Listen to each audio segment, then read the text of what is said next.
자, 이게 지금 여러분 안에요.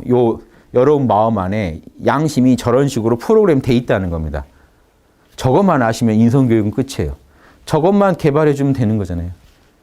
근데 아이들은 이미 갖고 있어요. 저걸 타고나요. 타고난 증거가요. 타고났다는 증거가. 이 사랑의 마음을 그 맹자가 뭐라고 했죠? 우리 안에 이런 프로그램이 있다는 게 어떻게 그걸 우리가 알 수 있습니까? 라고 누가 맹자한테 물어보니까 맹자가 뭐라고 했냐면 아이들 봐라. 측은지심 있지 않냐. 즉, 그 인간이면 누구나 측은지심을 갖고 있지 않냐. 남에 대해서 측은해야 하지 않냐. 요게 인이 있다는 증거고. 자, 보세요. 측은해야 한다는 건요. 남의 마음에 지금 감정을 이입할 수 있다는 거 아닙니까? 공감한다는 거 아닙니까? 여러분, 저 인의 마음이 없으면요. 저 측은지심이 없다면 여러분 드라마도 못 보세요. 주인공이랑 공감이 돼야 보죠. 그러니까 너무 공감되신 분들 예전에 막 그런 일 많았다면서요. 악녀 역할한 길에서 할머니들이 와서 때리고 에이 몹쓸 것들 하면서 그러니까 너무 공감한 나머지 주인공하고 너무 공감한 나머지 주인공이 적은데 적이다까지 느낄 정도로 사람들은요. 남의 마음이지만요. 공감을 잘해요. 세월호 사건 같은 거 하나 터지면 여러분 이 밥 먹고 잠자는데 뭔가 불편함이 올 정도로 마음이 아픕니다. 측은해야 하기. 내가 그 자리에 있었다면 이 생각을 안 할 수가 없어요. 안 느껴질 수가 없어요. 인간이면. 공감 능력이 있다는. 이게 여러분 양심이 있다는 거예요. 이때 만약에 무덤덤하다면요. 사이코패스 이런 일이 있어요. 그러니까 사이코패스 특징이 어렸을 때 애완동물, 이렇게 반려동물 죽이고도 못 느낍니다. 그러니까 어렸을 때 동물을 함부로 죽이면요. 병원 데리고 가봐야 돼요. 이 친구가 지금 본인 잘못은 아니더라도 지금 뭐냐면 양심이 발현이 안 되는 어떤 육체적 어떤 한계를 갖고 있을 수도 있어요. 근데 요즘은요, 사이코패스만이 문제가 아니라 소시오패스라고요. 후천적인 사이코패스들.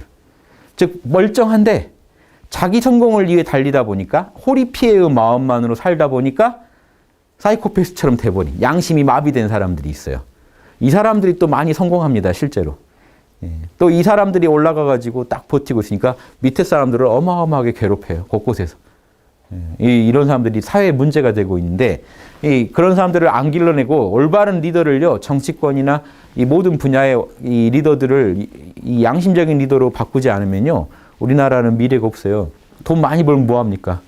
위에 사이코패스들이 앉아있고 소시오패스들이 앉아있으면요, 밑에 사람은 착취당할 뿐이에요. 소시오패스들은요, 남을 착취하는 게 자기 그 임무로 합니다. 그래서 자기 주변을 싹 빨아먹어요, 자기가. 혼자 살겠다고. 그러니까 그 옆에 양심적인 리더들이 있어서 그걸 막아줘야 되는데 양심을 누구도 정확히 모르면요. 저 사람이 왜 잘못됐는지도 지적을 제대로 못하고 그대로 빨리고 끝나요. 이게 우리나라의 지금 문제점이거든요. 선진국은요. 뭐라고 해도 선진국은요. 문화의 힘이 더 높습니다. 그 사람들은요. 그런 사람들이 함부로 활개치지 못하게 막는 사회적인 힘이 더 그래도 돼 있어요. 문화의 힘이. 그래서 어떤 사람들이 무리한 욕심 부리면요. 사회적으로 그게 문제가 되고 치유가 되게 돼 있어요. 정화가 되게 돼 있는데 그런 자정작용을 못 갖고 있는 나라는요. 아직 문화의 힘이 떨어진다는 얘기고 그 문화의 힘이 높냐 낮냐도 뭐로 결정나냐면요. 이 소시오패스가 주도하는 문화냐 양심적인 리더가 주도하는 문화냐 이거예요. 양심이 주도하느냐 욕심이 주도하느냐 이것만 보시면 돼요. 즉 남의 아픔을 같이 아파하느냐 그리고 그런 아픔을 남에게 준 사람들에 대해서 정의를 구현하고 있느냐. 그렇죠? 불이랑 타협하고 있느냐, 정의를 세우고 있느냐.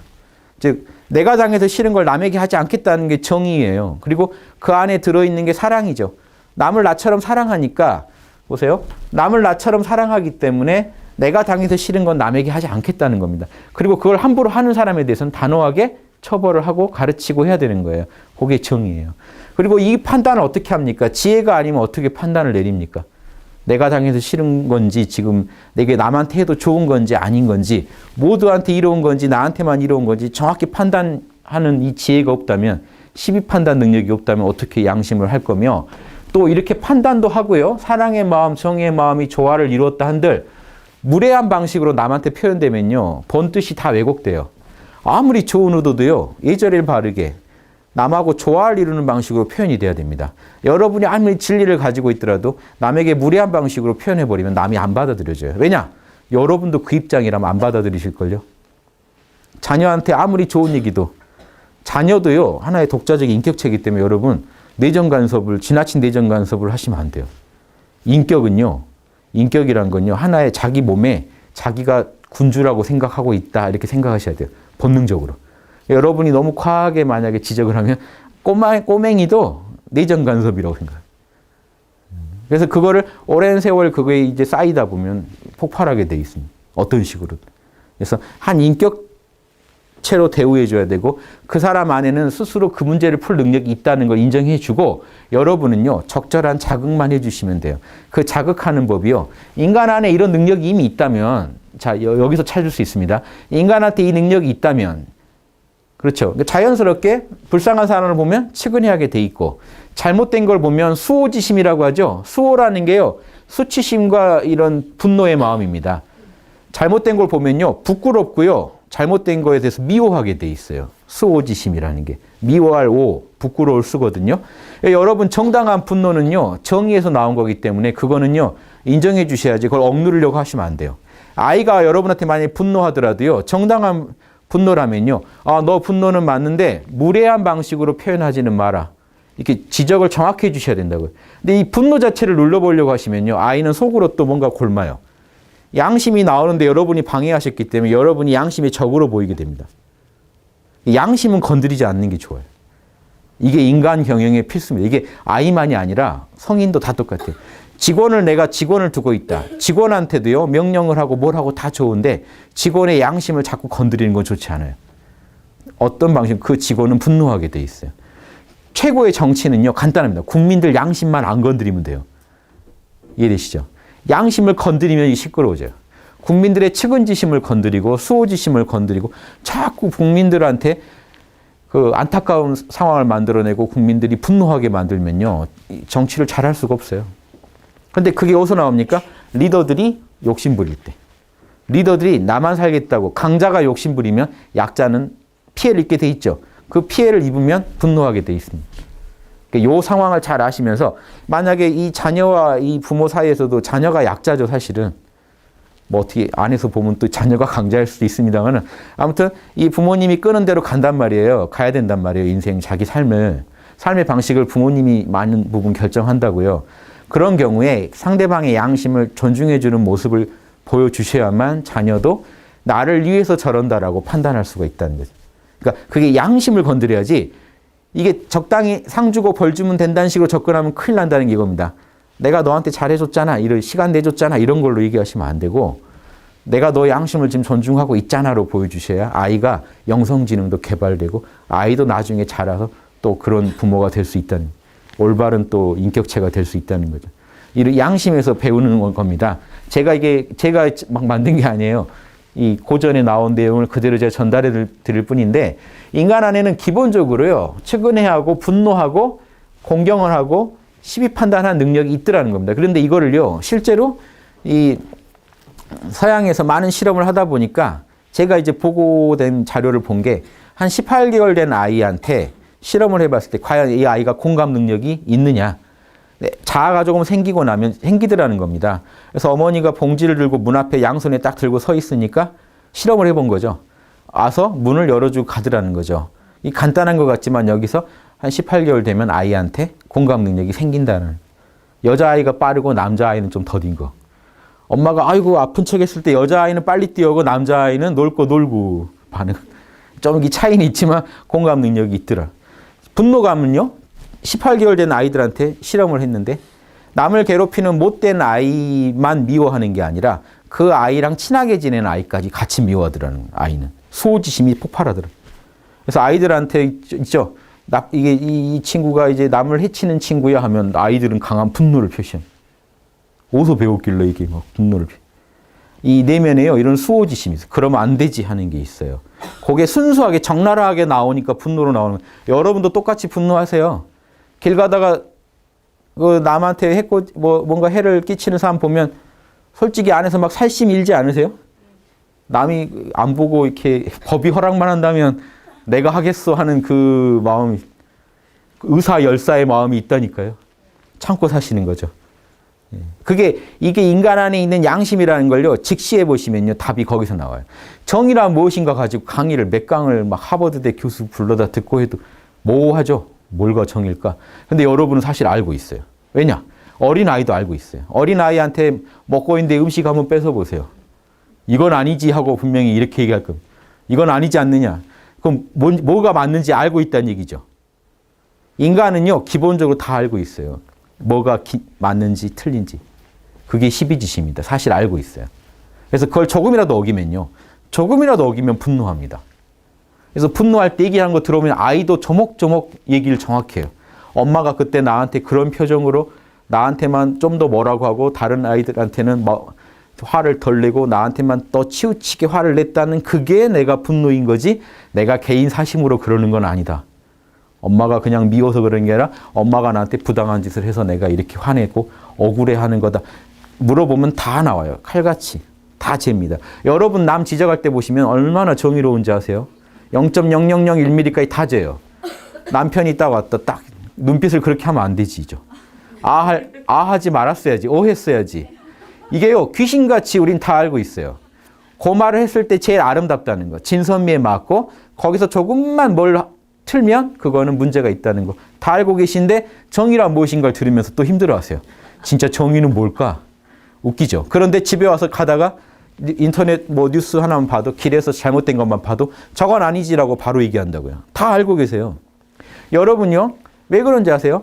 이 양심이라는 게요, 법의 근거거든요. 실정법 있죠? 실정법이 얼마나 허망한지 아세요? 실정법의 근거가 뭐냐고 했을 때 근거 못 돼요. 근거 될 게 딱 하나 있습니다. 양심밖에 근거가 없어요. 그 양심을 자연법이라고 합니다. 자연이 원래 준 법의 근거에서 실정법, 인간들이 만든 법을 만드는 거예요. 왜 그 처벌이요 2년입니까? 왜 그 죄를 지었는데 3년 받습니까? 요게요, 그 만들 때 근거가 뭐냐면 양심법이에요. 자연법. 즉 내가 당해서 싫은 거 남한테 하지 말라는 그거밖에는 근거가 없어요. 그래서 성경에도 예수님이요, 모든 구약, 신구약 다 통틀어서 모든 율법과 예언서의 골자가 뭐냐 딱 했을 때 네가 받고 싶은 거 먼저 남한테 해줘라. 이게 뒤집으면 똑같은 말이죠. 너가 받고 싶은, 여러분이 받고 싶으신 걸 먼저 해줘야 되고요. 여러분이 받고 싶지 않은 건 남한테도 하면 안 돼요. 이게 공자 논어에 나오는 말씀과 성경에 나오는 말씀 합치면 딱 하나가 돼요. 신기하죠. 옛날 성현들은 그냥 그거 잘한 거예요. 그게요, 이것만 잘하면 되게 돼 있어요.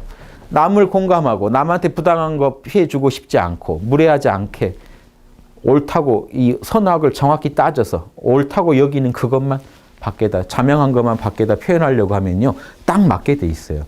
그래서 이게 제가 이거면 충분하다는 거예요. 이것만 지키시면 온갖 좋은 덕목은 아이들이 다 갖게 돼 있어요. 저 4개만 딱, 4개도 많다 하면 딱 하나예요. 너가 당해서 싫은 거 남한테 하지 마. 요것만 계속 가르쳐 주세요. 머릿속에 좀 딱 박혀. 안에 원래 그런 마음이 있기 때문에 여러분이 그걸 지지해 주면요, 세뇌하는 게 아니에요. 아이가 힘을 얻는 거지. 맞아, 나도 그렇게 생각했어. 이렇게 반응할 겁니다. 양심에 맞는 얘기를 하면요, 기적이 일어나는 이유가요, 아이들 안에도 원래 그렇게 하고 싶은 이게 있거든요. 욕구나 재능이. 여러분이 기회를 주시면 나옵니다. 이게 놀라운 거예요. 그래서 이 모든 법도 결국 근거는 양심법이기 때문에 여러분이요, 법에 대해서 모르신다고 해도요, 법 안 배우셨죠? 그래도요, 여러분 뉴스 보실 때 뭐 성폭행범이 몇 년 받았다, 이건 아니지라고 바로 얘기합니다. 법을 배운 적이 없는데. 이상하지 않으세요? 그래서 지금 뉴스에서 보면 골 때려요. 법과 법감정 사이의 괴리가 크다. 법감정이라는 그 모호한 말로 할 게 아니라 양심하고 지금 실정법이랑 괴리가 큰 겁니다. 이해되세요? 실정법이랑 양심법이랑 안 맞으니까 지금 우리가 말이 아니라고 얘기하는 거예요. 법 배운 적 없지만 나 양심 알기 때문에 그건 아니라는 거 안다. 여기 당당해지셔야 돼요. 내가 법을 배운 적이 없어서 이런가 보다. 판사들이 더 전문가인데 내가 뭐라고 이런 말을 해. 이렇게 하시면 안 돼요. 양심에서 법이 나오기 때문에. 여러분 도둑놈 잡아다가요, 제가 잘 드는 그 예인데, 도둑 잡아다가요, 너 왜 도둑질했어 했을 때요, 도둑이요, 내가 지난 한 달간 정말 라면 먹고 안 먹고 앉아가면서 노력해서 남의 거 훔쳐서 내가 얻었는데 왜 내 노동의 결과물에 대해 왜 너가 시비 거느냐 하면 뭐라고 하실래요? 실정법에 그래도 그러면 안 된다고 돼 있지 않냐 하면. 설득하려면요, 근거가 있어야 되는데 근거가 결국 양심이라니까요. 결국 여러분 뭔 얘기하게 돼 있냐면, 너도 네 물건 훔치면 싫지 않냐, 누가. 요거밖에는 근거가 없다니까요. 인간들 사이에서 인간들이 모여서 사는데 어떤 사람이 남의 걸 훔쳐요. 그걸 처벌하겠다 할 때 처음에요, 반발이 많았을걸요. 너 내가 왜 힘이 세가지고 남의 거 걷는 거 당연한데 왜 나한테 그러냐, 이럴 수도 있어요. 즉 이게 뭐냐면요. 이 양심이라는 게 인간 사회를 만들어줬는데요. 이 귀한 걸 모르시고 지금 워낙 공기 같으니까 모르고 살다가 공기가 탁해진 뒤에는 뭔가 문제가 생겼다는 걸 그때 알고 정의란 무엇인가 이런 거 찾게 된다니까요. 실제로는요. 여러분이 이거에 근거해서 살고 계신데. 그래서 양심만 잘 지키는 사람을 뭐라고 하는지 아세요? 법 없이도 살 사람이다. 다시 풀어볼까요? 저 사람은 양심법을 알기 때문에 실정법 없이도 살 사람이란 뜻이에요. 실정법이 뭐라고 되는지 몰라도요. 양심법만 지키면 내가 당해서 싫은 거 남한테 안 하면요. 법에 걸릴 리가 없잖아요. 그런데 만약에 법에 걸렸다. 그럼 그 법이 사실은 악법인 거죠. 문제가 있는 사람 잡는 법인 거죠. 그렇게 아시면 돼요. 이게 당당하게 여러분이 아실 필요가 있는 게 보세요. 공감 능력이 측은지심이 없다면 인간이 모여 살 수 있었을까요? 함께 군집생활 자체를 안 했을 겁니다. 수호지심이 없다면요. 법과 제도가 안 만들어져요. 사양지심이 없다면요. 에티켓이라는 게 안 만들어집니다. 근데 인간 있는 곳엔 다 에티켓이 있어요. 지혜가 없다면 학문해봤자예요. 여러분 아이들 때부터 이미 12기준이 같아요. 실제로. 여러분 뭘 옳다 뭘 그르다라고 배우신 적 있으세요? 그렇게? 세뇌당에서 어떤 건 옳은 거고 그른 거고 내용 말고요. 어떤 걸 맞다고 여기고 어떤 걸 틀렸다고 해라 이런 거 배우신 적이 없는데 여러분 본능적으로 맞다 틀리다라고 판단하면서 살아오신 거예요. 실제로. 아이들한테 그런 거 가르쳐 주신 적 없죠. 근데 아이들이요. 아니야라고 합니다. 그거 아니야. 맞아. 아니야. 안에요. 미추, 아름답고 추하고 선악, 옳고 그르고를 판단하는 능력을 이미 갖고 있어요. 사실. 언어 배우는 능력도 갖고 태어납니다. 이미. 금방 언어를 습득해버리죠. 다 능력이요. 선천적으로 갖고 태어나요. 근데 인간이 이게 대단한 게 아니라 인간이 이게 떨어지는 거라니까요. 다른 동물들은 더 잘한다니까요. 안 가르쳐줘도. 이 자연의 힘이라는 게 있어요. 그걸 우리가 무시하고 사는 거지 아이들도 이미 갖고 태어난다는 걸 아셔야 돼요. 인간은 한 30년 더 교육시켜야 되지만 그래도 기본적인 딱 그 재료나 능력은 갖고 태어나요. 그걸 존중해 주지 않으면 인성교육이 안 이루어집니다. 그래서 이런 능력이 있다는 걸요. 좀 명심해 주시면 좋겠어요. 그래서 아까 얘기하다 말았는데 그 이번에 최근에 뉴스에 나왔는데요. 15개월 된 아이한테 실험해 봤는데 15개월만 돼도요. 또 내려갔더라고요. 15개월만 돼도 엄마 친구가 막 화를 내면서 들어오잖아요. 눈치를 이렇게 봅니다. 15개월만 돼도 아이가 눈치를 보더라는 실험 결과가 최근에 동영상이 떠 있는데 그래서 봤더니 제가 늘 강의하다는 거랑 맞거든요. 눈치가 뭔지 아세요? 사양지심이요. 눈치 보는 마음이에요. 사양지심이. 여러분 지금 제 눈치 보고 계시죠?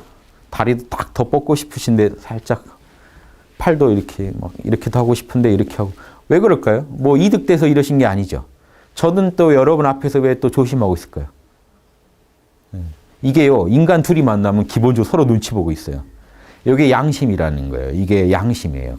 왜 눈치 보는지 아세요? 뭐 더 얻어낼 거 없을까 하면 욕심인데 그게 아니라 그냥 저 사람을 배려해주고 싶어서 본능적으로 하고 계시는 거면 그건 양심이라는 거예요. 아이도 기본적으로 양심인데 저게 이제 안 좋은 눈치는 뭔지 아세요? 눈치를 봐가면서 이제 사기를 치면 아이가 엄마 몰래 뭔가 딴짓을 하기 시작하면 이제 그거는 욕심에서 나온 눈치고 양심에서 나온 눈치는요. 엄마를 의식해가면서 내가 삶을 생각하고 판단하고 살아간다는 거죠. 이해되시죠? 그래서 여러분이요. 여러분 스스로 양심적으로 살고 계시면요. 남들도 여러분 눈치를 보게 돼 있습니다. 그래서 우리는요. 남한테 영향을 주기 싫어도 무조건 영향을 주게 돼 있어요. 영향을 많이 주려고 노력하지 마시고 올바른 긍정적인 방향으로 영향을 주려고 노력하셔야 되기 때문에 여러분이 먼저 양심 분석을 스스로 하고 계시면 자녀도 반응하게 돼 있다는 것도 아셔요. 그래서 선생님과 학부모님이 이걸 안 써주면 양심 분석을 안 해주면 양심 노트를 실제 써가면서 분석하지 않으시고 자녀한테만 만약에 요구하면요 실패할 겁니다. 왜냐하면 자녀는요 이럴 거예요. 자기들이나 잘하지 왜 나한테 이런지 모르겠어요. 막 와서 윽박지르면 엄마도 그거 당하면 싫을걸? 이런 게 자꾸 안에서 올라오게 되면 상대방의 양심 자극하지 마라 그랬죠, 제가. 결과가 그러면 안 좋게 나요. 오히려 여러분이 안 좋은 예에 딱 올라갑니다. 저렇게 살면 안 되겠다. 이게 되면 안타깝죠. 그런데 반대로요, 여러분이 잘하실 필요가 없고, 나도 양심적으로 살려고 노력한다는 것만 보여주면요, 자녀도 그게 통할 겁니다. 아, 엄마도 노력하고 있구나. 같이 노력한다. 이런 느낌으로 다가가시는 게 좋아요. 내가 완벽해서 가르친다고 가시면 안 돼요. 왜냐? 완벽할 리가 없잖아요, 여러분이. 그럼 분명히 양심에는요, 다 털리게 돼 있어요, 여러분. 솔직해지시는 게 나아요. 나도 그런 게 잘 안 된다. 그러고 반성하고 양심에 맞게 반성해 버리시면 돼요. 너가 그렇게 느꼈겠구나. 너한테 이런 피해를 줬구나. 내가 좀 무례했구나. 내가 그거 잘못됐다고 판단한다라고 딱 보여주시면 아이가 안심합니다. 뭔 말이냐면요. 여러분도요. 교통사고 났어요. 땅 부딪혔어요. 앞차에서 딱 사람 내릴 때 뭘 보시는지 아세요? 이니에지 있날 보고 계시는 거예요. 눈빛과 모든 몸의 그 표정, 몸짓을 보면서 앞차 저 사람은 이니에지가 있을까 없을까? 거기에 따라 여러분도 반응을 해야 되거든요. 탁 내렸는데 눈빛이 선하지가 않다 그러면 무례한 사람 만났구나. 그럼 이쪽도 빨리 이제 막 전화해야죠. 경찰 불러야 되고. 내렸는데 눈빛이 온화하고 목소리도 온화한 목소리로 어디 안 다치셨어요 하면 이니에지 있는 거죠. 그럼 여러분도 이제 부드럽게 나가도 되거든요. 서로 걱정해주고 막 이런 식으로 대응할 수도 있는데 만약에 상대방이 딱 목 잡고 내리면서 막 소리를 지른다. 무례하다고 판단되죠. 여러분 본능적으로 그러면 이제 방어하게 됩니다. 여러분도 소리를 질러야 돼요. 뭔 얘기냐면 인간이 인간대 이렇게 마주쳤을 때요. 본능적으로 보고 있다고요. 사실은 이니에지로 상대방을 검색하고 있는데 여러분은 모르신다니까요. 여러분이 뭘 하고 있는지. 거기에 맞춰서 반응합니다. 남자들 군대 가잖아요. 군대 딱 가서 딱 처음에 있으면요. 완전히 낯섰는데 어디 끌려온 거예요. 지옥에. 근데 결국 살아보면 뭐합니까? 여기서 사람 사는 곳이구나라고 느끼는 거는 뭐냐면 상대방들이 양심을 가지고 있기 때문에 상대방들이 이니에지를 보여줄 때 안심합니다. 여기도 사람 사는 데고. 완전히 무례한 곳이면 어떡하지? 나에 대해 공감 안 해주면 어떡하지? 나한테 부당한 피해를 계속 주면 어떡하지? 근데 지금 군대 내에도 그런 사람들이 또 많이 있어서 또 문제가 되고 있습니다만은 그러니까 어디든 이니에지 없는 사람이 있는 곳의 주변은 피해자가 속출하게 돼 있고 이니에지 있는 사람이 있는 곳에는요 지옥도 살만할 곳일 거예요. 천국에 갔는데 무례한 사람 옆에 있으면 여러분 천국도 지옥이 될 겁니다. 이 사람 옆에서만 좀 벗어나면 좋겠다. 그래서 이니에지를 어긴다는 건요 남한테 그대로 피해를 주고 있는 거기 때문에 여러분이 아무리 내가 양심적이라고 우겨도 소용없어요. 피해자가 있는데 무슨 소리예요? 이미 피해자가 있고 여러분은 가해자인데 가해자가 뭐라고 변명하는 것밖에 안 돼요. 즉 양심을 어기는 순간 그대로 피해자가 발생하기 때문에 여러분 조심하셔야 된다는 겁니다.